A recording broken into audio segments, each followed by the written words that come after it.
वहला भाई बहन, अज पा पवित्र ग्रंथ बाइबल में जा संत प्रेषित पाउल जो फिलिपी समाज मंडल के लखल पत्र जे त्रीजे अध्याय जो अभ्यास शुरू कईंदासीं। पा गे कार्यक्रम में बीजो अध्याय पूरो कियो हो। त्रीजे अध्याय में अभ्यासी तरीके जीवन जीवे जो इनाम पाके नेरला मिलदो। पाके विश्वासी जीवन जीवे जी फिलोसोफी विषे नेरे आयूं। ही फिलोसोफी सूचवे थी क जीणु ऊ ईसु ख्रिस्त आए ने मरणु ऊ लाभ आए ने ते पोइ पां विश्वासी तरीके जो जीवन जीवे जी पद्धति नेरी विया। ईसु ख्रिस्त जड़ो मन रखो ऊ विश्वासी तरीके जीवन जीवे जी रीत अथवा पद्धति है। हाणे पा सामे विश्वासी तरीके जीवन जीवे जो इनाम अचे तो ऊ पा नेरींदासीं, जंहिंजो सारांश संत पाउल जी अंगत साक्षी में नेरी सकाजे तो। संत पाउल चवंदा तीजो अध्याय ने 14वीं कलम में क तैला आऊं सीधो ज निशान तरफ दौड़ा तो एतरेला क मूंखे इनाम मिले। वो इनाम ता यीशु ख्रिस्त मार्फते मथे जे जीवन ला ईश्वर जो आमंत्रण है। हिन अध्याय में पा नेरीबो तो संत पाउल पंहिंजे भूतकाल जो हिसाब रखे जी पद्धति फेराए वधे, वर्तमान माटे पंहिंजा हेतु पलटाए वधे ने भविष्य माटे जी पंहिंजी आशा बदली वधे। संत पाउल के विश्वास वो ने ऊ मंदो वो क ईश्वर हिन पृथ्वी ते हिकिड़े राज्य स्थापे वारा आहिनि। पाउल हिन विषय कॾहिं पण हिन बारे में पंहिंजो इरादो क दृष्टिबिंदु तो वीचार बदले न। पाउल ऊ चोखी रीते नेरी सकियो वो क ईसु ख्रिस्त में विश्वास करींदल विश्वासी वटे अजायब ने महान आशा है। अहिड़ी आशा क हिकिड़ो ॾींहुं प्रभु यीशु ख्रिस्त पंहिंजे लोक के हिन दुनिया में जा पिंड वटे उचकी वेंदा ने उहो अचींदा ने मिड़े इन मेरा वेंदा। भले हाणे पा मित्र कार्यक्रम में अॻियां वधंदे अॼु जे अभ्यास जी शुरूआत कयूं त्रीजे अध्याय जी ने तंहिंजी पहली 3 कलम नेरियूं तो सुणो संत पाउल जो लखल फिलिपी समाज मंडल के पत्र तंहिंजो त्रीजो अध्याय ने पहली कलम। हिते चवंदा क अंत में मुंहिंजा भाउ प्रभु में हमेशा आनंद करियो। ऊ ने ऊज गाल फिरी थी लिखंदे मूंखे कंटाड़ो अचे नथो। उता आजी सलामती ला आहे। अंत में मुंहिंजा भाउ ऊ शब्द जणाईअ था क पाउल हाणे पत्र जो अंत अचे तो अहिड़ो सूचवे थो। पाउल घणे टूकाण में फिलिपिय के ही आभार पत्र लिखे जो धारे हुने, पण अञा ता पां हिन पत्र जे मध्य भाग में आया आहियूं। तेला ॾेखींदो आहे क ईश्वर जो आत्मा इनके लम्हो लिखे जी प्रेरणा ॾिने हुने। संत पाउल जो छिलो संदेशो उहो आहे क प्रभु में हमेशा आनंद करियो। अॼु पाउल हिन पृथ्वी ते हयात वें तो इन जो छिलो संदेशो उजवे। पाउल जणाया है क पाउल जो तिमोथी जो ने एपाफ्रोदितस जो मन कहिड़ी रीते यीशु ख्रिस्त जहिड़ो हो।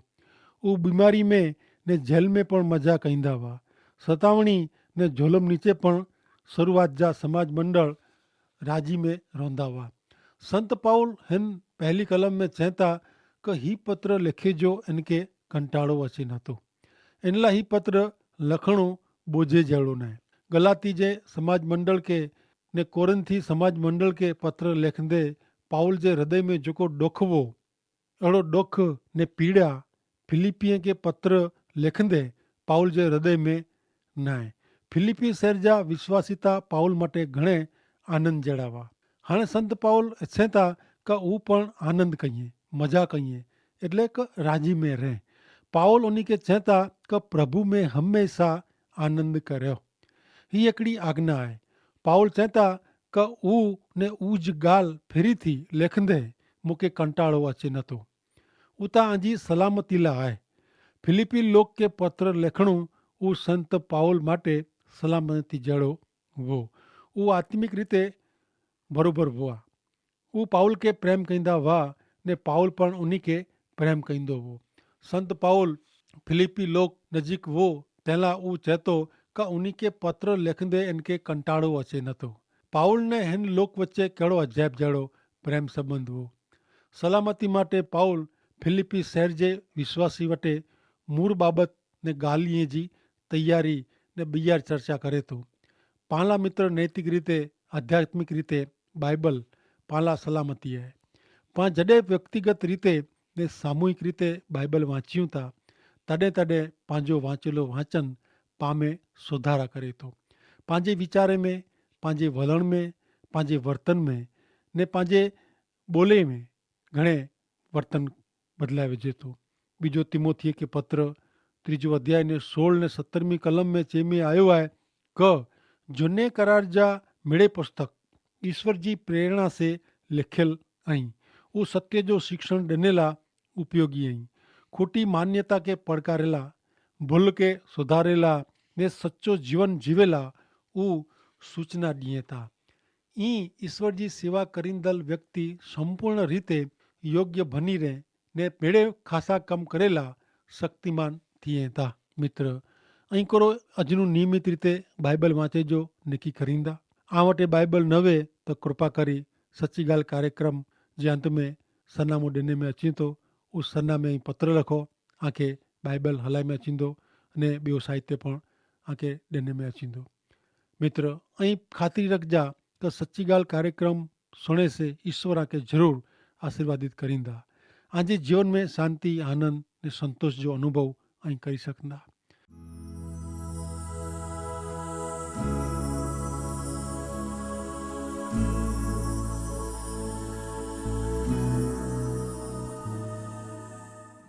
भले हाणे पाण अॻियां कार्यक्रम में वधंदे नेरियूं फिलिपी समाज खे लखल पत्र तंहिंजो 3 अध्याय ने 2 कलम में संत पाउल कोरो चवनि था। हिते लिखियलु आहे कि जेको बूंडो कईं था ने नकामी सुन्नत मथे भार रखें था अहिड़े कुते जहिड़े माण्हू से सावध रहो। पाण सच्चा सुन्नती आहियूं। कुते जहिड़े माण्हू नूं सावध रहो। हाणे ही कोई दूध वारे ला का कोई अजाणे माण्हू ला का घर जे ॿारणे लटकावेल चेतवणी जो कोई पाटियो न आहे का कुते से सावध रहो। पाउल हिन कलम में कोई ॿई ॻाल्हि का नवी ॻाल्हि करे नथो। पाउल जेको चेतवणी उचारे थो उहो यसाया संदेश वाहक जे टाइम में यसाया खोटो संदेश खोटा प्रबोधक ला खोटी जेको भविष्यवाणी कंदा हुआ ने भविष्यवाणी में सम्झी सघिजे थो अहिड़े लोक ला ॻाल्हि करे थो। नेरो यसाया प्रबोधक जो पुस्तक तंहिंजो 56 अध्याय ने 10 कलम में चवनि था इन जा चौकीदार अंधा आहिनि ऊ मिड़े अगना नहीं ऊ मिड़े मूंगा कुत्ता आहिनि का ऊ भसी सके नथा ऊ सपने में रहता ने सुम्ही रहता। यसाया खोटा संदेश वाहक सामे प्रबोधक सामे लोक के चेतवणी ॾींदो हो। ऊ मिड़े खोटा संदेश वाहक अचे वारी मुश्किली आफ़त सामे लोक के चेतवणी ॾिने जो बदिले मिड़े बरोबर आहे ख़ासो आहे अहिड़ो चई चई ने मिणी के बुलावे विझंदा हुआ, भ्रम में विझंदा हुआ। खोटा संदेश वाहक इज़राइली लोक के खोटी सलामती वताई ने भ्रम में रखंदा हुआ ने बुलावे में विझंदा हुआ।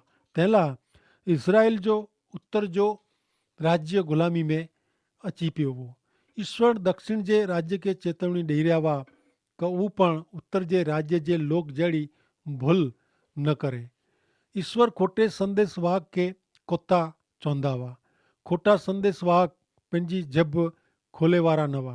उहो सत्य पुछे वारा न हुआ। ईश्वर जी संपूर्ण मिड़ेज ॻाल्हियूं सूचनाऊं ज़ाहिर न करींदल माण्हू कुते जहिड़ो आहे। अहिड़े माण्हू सामे ईश्वर जी चेतवणी ॾींदे जंहिंमें आयो आहे कि कुते जहिड़े माण्हू नूं सावध रहो। अॼु पंहिंजे ॿुधी वारे सुधरियल समाज में पण पाला हिन जात जो ख़तरो आहे। अॼु जे समय में मुख्य दर्शन सुख आराम खोटो आनंद अहिड़ो सुञाजे थो। मुसाफ़िरी दरमियान पण पाके रेला आराम जहिड़ा स्थान ने स्थल गोतियूं था। पाके गमे ने पाके पोसाजे इन प्रमाणे सुखजन जो उपयोग कयूं था। आराम ने सुख जी बुख वे ने उपदेश पण आराम सुखजन वारो वे उहो ख़तरनाक बाबत आहे। यसाया संदेश वाहक जे टाइम में घणे खोटा संदेश वाहक हुआ जेको लोक के चेतवणी ॾिने जे बदिले आराम वारो मनपसंद संदेशो ॾींदा हुआ। यसाया संदेश वाहक खोटे संदेश वाहक के जड़ कुते जहिड़ो साथे सरखाए थो। मित्र निंदर में आहियूं। सफलता प्रगति में आराम करी रहिया आहियूं। मानव मात्र के आराम ने सुख चैन गमे था। प्रिय मित्र कीअं पण मेहनत वग़ैरह मिड़े मिली वञे उहो मिणी के गमे थो પણ મિત્ર માड़ू सजी दुनिया खटी वेने जीती गए ने पण जे इन जे आत्मा जो नाश थिए तो इनके करो फायदो। अड़ो ईश्वर जे वचन में लखल है। मेरे आराम से आसानी से हलदो वे ने मीणी के खुशी मजा जा डी गमे था, पण याद रखो कि माड़ू के सच्चो आराम मजा शांति दुनिया जी कोई पण व्यक्ति का वस्तु में नहीं मिले। वो मात्र भ्रम है। सच्चो सुख प्रभु में है। प्रभु जो महिमा करे जे आनंद में है। सच्चे ईश्वर जी सच्चे दिल से आत्मा ने सत्यता से पवित्रता से भक्ति सेवा करे सेज पाके सच्चो सुख मिले तो पाके एड़ी निंदर में जा भ्रम ने भूलावे में जा बारा निकरे जी जरूर है। जागेला के हकल करे जी जरूर है। संत पाउल तहला चेतवणी दिनो क कुत्ते जेड़े माड़ू से सावध रहो।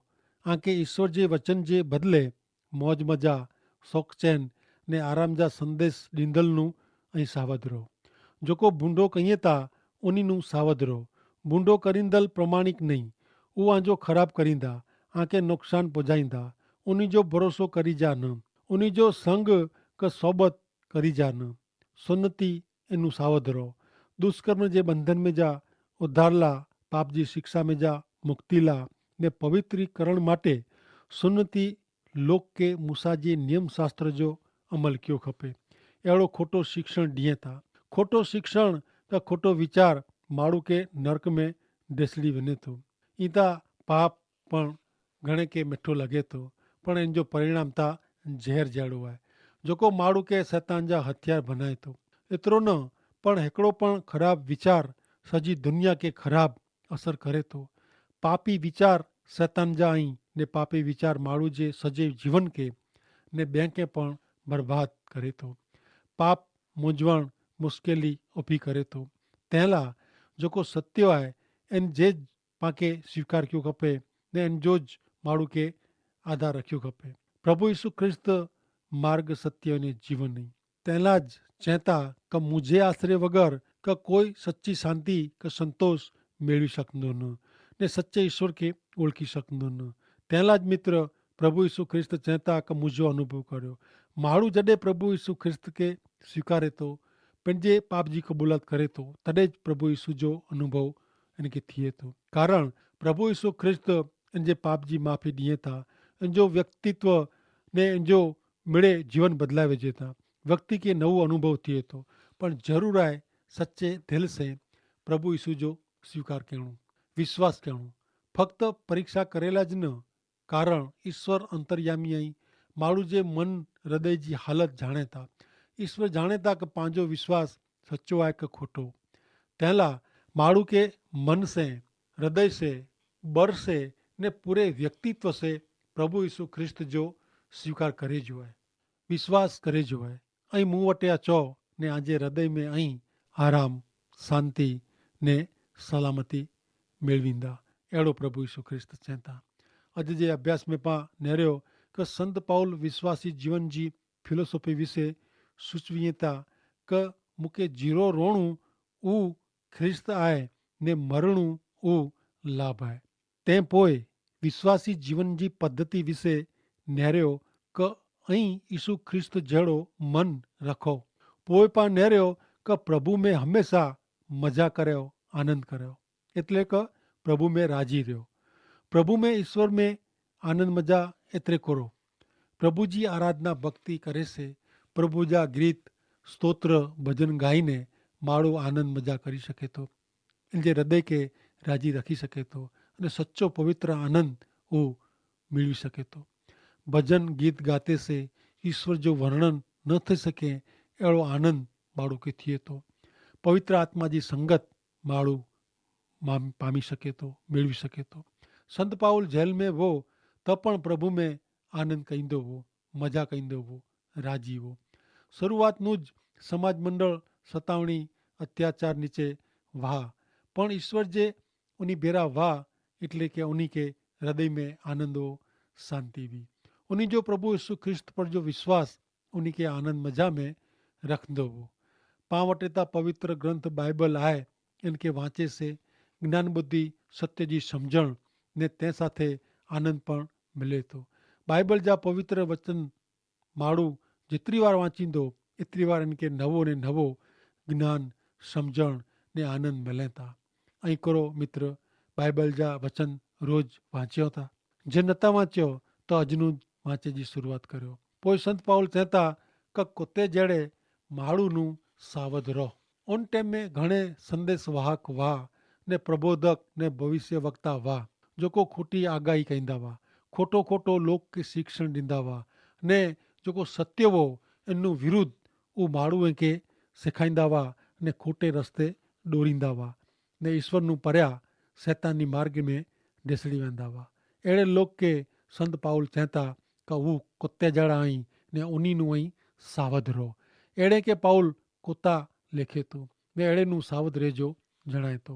अहिड़ा खोटा माण्हू यसाया नाजे समय गारे में पण हुआ, दुष्कर्म जे बंधन में जा, पाप जी शिक्षा में जा मुक्त थियला। हिकिड़ो ज मात्र रस्तो आहे, हिकिड़ो ज मात्र मार्ग आहे, प्रभु यीशु ख्रिस्त जो स्वीकार करणो। उ जुना अर्पण जा नीति नियम जुनी सुन्नत प्रभु यीशु ख्रिस्त जे अचे पोइ हयाती धराए नथी। सच्ची सुन्नतता हृदय जी आहे। नवे सर नु जन्म थिए उ आहे। उ पां अगले कार्यक्रम में नहींदासीं। ईश्वर साथे माण्हू जो नवो संबंध वलण उ यीशु ख्रिस्त में रहणु उ आहे। यीशु ख्रिस्त पामे जीव्या खपे, यीशु ख्रिस्त जो मन पामे हुणो खपे। इन सिवाय ॿई मिड़े बाबत क्रियाकांड विधियूं नीति नियम वग़ैरह नकामा आहिनि। उहे फ़क़्ति पंहिंजी वड़ाई जा खोटा मोड़साई जा कम ऐं न इन मिजाजी हिकिड़ी पण बाबति माण्हू खे मुक्ति का उद्धार ॾेई सघे नथी का ईश्वर साथे मेड़ में अचे भला उहो कोई कम जी आहे न। इन से माण्हू जो उद्धार थिए नथो। उतां फ़क़्ति मन मनाई जी ॻाल्हियूं हुई। लोक जा धार्मिक कम नेरीने उन्ही जे मन जी आध्यात्मिक गणतरी करी जान। धार्मिकता उहो आत्मिकता जो माप आहे न। कारण प्रभु जे वचन में लखल है कि आंजा खासे में खासा कम ईश्वर जी नज़र में मेले चीथरे जड़ा आहिनि। त मित्र ईश्वर कोरो मंगे था। ईश्वर माण्हू जो उत्तम मन मंगे था। इन जे मन में शुद्धता यीशु ख्रिस्त जो जहिड़ो मन हो अहिड़ो मन ईश्वर मंगे था। तज ईश्वर के पां लायक ठही सघूं।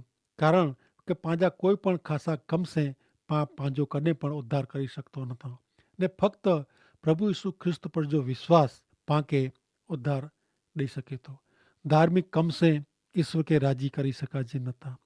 उहो मेड़े पां अगले कार्यक्रम में विस्तार से ॾेरींदासीं मित्र। ऐं ही मेड़े आध्यात्मिक बाबति सुणो था, सत्य सुणो था, तव्हांखे मुंहिंजी विनंती आहे त फ़क़्ति सुणो पुरतो ज न पण अनुभव करे जी बाबति ज़रूरी लॻे थी। पां जॾहिं कीअं नवो सुणो तॾहिं घणे मुंझवण साथे सवाल पण मन में थियनि था।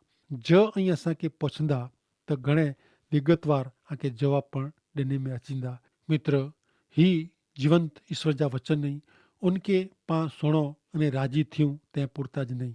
पांखे इन जो अनुभव कयो खपे। इन में जेको आनंद आहे, इन में जेको मज़ा आहे, इन में जेको शांति ने संतोष आहे ने इन में जेको आराम आहे, इन में जेको मुक्ति जी ख़ातिरी आहे उहो पां तॾहिं ज अनुभवी सघूं जॾहिं पां सचे हृदय से प्रभु यीशु ख्रिस्त खे ओळखीने उन जो स्वीकार पां करियूं। जॾहिं पां प्रभु यीशु ख्रिस्त वटि पंहिंजे पाप जी माफ़ी मंगूं था तॾहिं ईश्वर पिता पांखे माफ़ कयूं था। एतिरो ज न पर पंहिंजे हृदय में पंहिंजे मन में नवो बदिलाव थींदो। पंहिंजो नवो मन पांखे ईश्वर पिता ॾिए था ने तॾहिं ज पां प्रभु यीशु ख्रिस्त खे पंहिंजा उद्धारकर्ता तरीक़े सम्झी सघूं था ने अनुभव करी सघूं था। तॾहिं ज पंहिंजे जीवन में हृदय में बदिलाव थिए थो। त मुंहिंजी आंखे विनंती आहे कहीं ज़रूरु पत्र लखीने आंखे कोई पण सवाल वे तव्हां पुछो ने आंखे संतोषकारक जवाब मिलता। आ वटि जो सरनामो न वे त हाणे सरनामो पण ॾिने में अचींदो उहो उतारी गिनो अने असांखे कागज़ लखो ने हा जंहिं आंखे बाइबल खपंदो वे जंहिं वटि ॿियो साहित्य न वे ने मंगदा हो त उहो पण ई लिखजा ने आंखे ॾिने में अचींदो। ईश्वर पिता खे आशीष ॾियो। आमीन।